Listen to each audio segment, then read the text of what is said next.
আল্লাহ কি নিরাকার?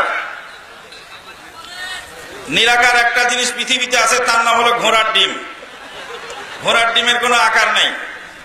আল্লাহর অস্তিত্বকে অস্বীকার করার জন্য আল্লাহকে নিরাকার বলা হয়ে থাকে। আল্লাহর আকার আছে, মুসলিম শরীফের হাদিস।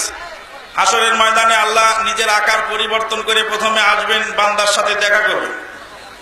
পরবর্তীতে বান্দারা বলবেন যে আপনি আমাদের আল্লাহ নন। আল্লাহ পাক তখন আসল আকৃতিতে আসবেন। মুহাম্মদ সাল্লাল্লাহু আলাইহি ওয়াসাল্লামকে সৃষ্টি না করলে আসমান জমিন কিছুই সৃষ্টি হতো না। লাউলা কালামা খালাকতুল আফলাক, হাদিস হলো made in China. Made in China আছে না? Made in China, made in Jinjira, made in Sialkot. আল্লাহু আকবার, এটা হলো হাদিস। উতলুবুল ইলমা ওয়ালাউ কানা বিসসিন, চীন দেশে ইলম হাসিল করতে যাও। মদিনা ওহী নাজিল হচ্ছে আর পাঠাচ্ছেন নবী চীনে, এটা হলো মেড ইন চায়না।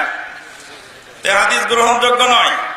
আল্লাহ পাক বান্দাকে সৃষ্টি করেছেন তার ইবাদতের জন্য। ওমা খালাকতুল জিন্না ওয়াল ইনসা ইল্লা লিয়াবুদুন, বান্দাকে সৃষ্টি করেছেন ইবাদতের জন্য।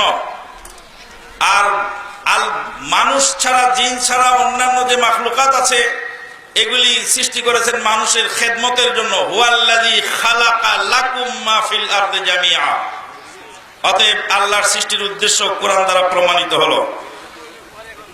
মনসুর হাল্লাদ আল্লাহর ওলি, সর্ব জায়গায় বিরাজমান। এই আকীদা পোষণকারীর পিছনে নামাজ পড়া যাবে কিনা?